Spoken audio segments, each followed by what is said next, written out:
Olá! Hoje vamos pegar um tema assim bem interessante do direito brasileiro.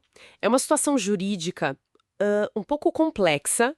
O que acontece quando um relacionamento antigo continua mesmo depois que uma das pessoas casa com outra? Vamos ver uma decisão importante do STJ sobre isso. A ideia é a gente entender direitinho a diferença que a lei faz entre união estável e concubinato, sabe? Principalmente nesses casos de relacionamentos ao mesmo tempo. E como fica a divisão de bens? Vamos mergulhar num caso real bem particular. O caso é assim: uma mulher viveu com um homem por 3 anos. Aí ele se casou com outra mulher. Só que o relacionamento com a primeira, bom, continuou por mais 25 anos. Tiveram filhos e tudo. E essa primeira companheira foi para a justiça. Ela pediu reconhecimento de união estável por todo esse tempo, os 3 anos mais os 25, e queria dividir os bens em três, entre ela, ele e a esposa, a tal da triação. Pois é, um cenário bastante intrincado e a resposta do STJ, olha, foi bem direta. Eles basicamente reafirmaram que já se entende.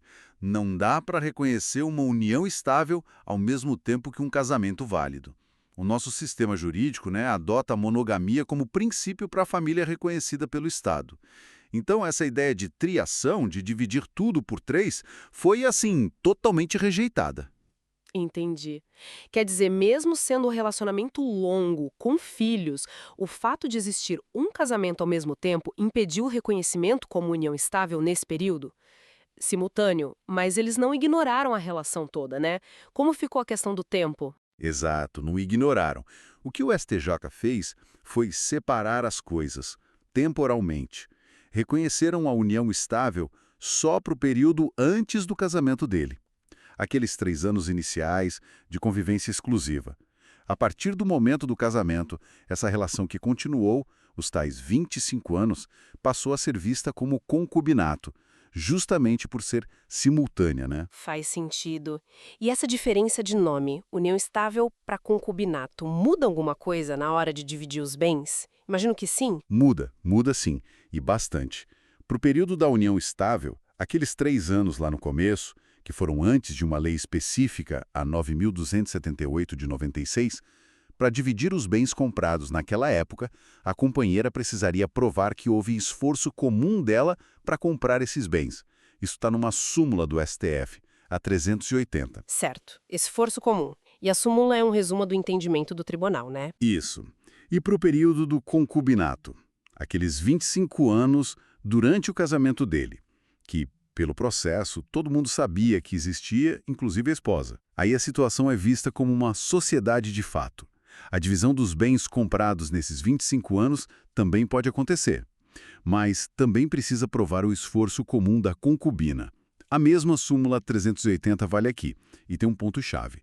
Qualquer divisão desse período tem que respeitar a meação da esposa, obrigatoriamente. Meação, isso é a metade dos bens que já é da esposa por direito por causa do casamento, certo? Exatamente. Metade do patrimônio adquirido durante o casamento, em regime de comunhão parcial, que é o mais comum, pertence a ela. Ponto. Então, mesmo que a concubina prove que ajudou a comprar algo durante aqueles 25 anos, a metade da esposa está garantida por lei. Isso protege o casamento, o patrimônio do casal oficial. E essa linha do STJ não é uma coisa isolada, pelo visto. Você falou do STF antes. Sim, o próprio STF já tinha uma tese definida sobre isso, dizendo que se já existe casamento ou união estável, não dá para reconhecer outro vínculo familiar ao mesmo tempo, pelo menos não para efeitos legais como pensão, essas coisas. As decisões se alinham, sabe? Protegendo a estrutura monogâmica que o direito de família reconhece. Ok, então vamos só recapitular para ficar bem claro. Ponto 1. A justiça não reconhece união estável junto com o casamento. Ponto 2. Um relacionamento que começou antes pode ser união estável, mas vira concubinato se um deles casa.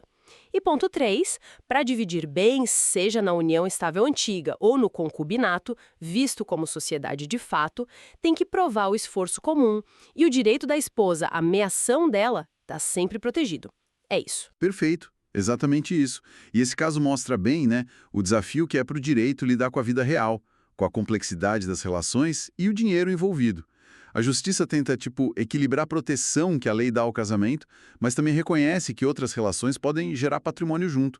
Só que exige prova da contribuição, né? E protege a esposa. É uma balança delicada. Fica mesmo uma reflexão, né? A sociedade tem relações diversas, às vezes múltiplas, duradouras. Como será que o direito poderia lidar com as questões de dinheiro que surgem daí, sem enfraquecer a proteção que hoje existe para o casamento formal? Uma pergunta para a gente pensar.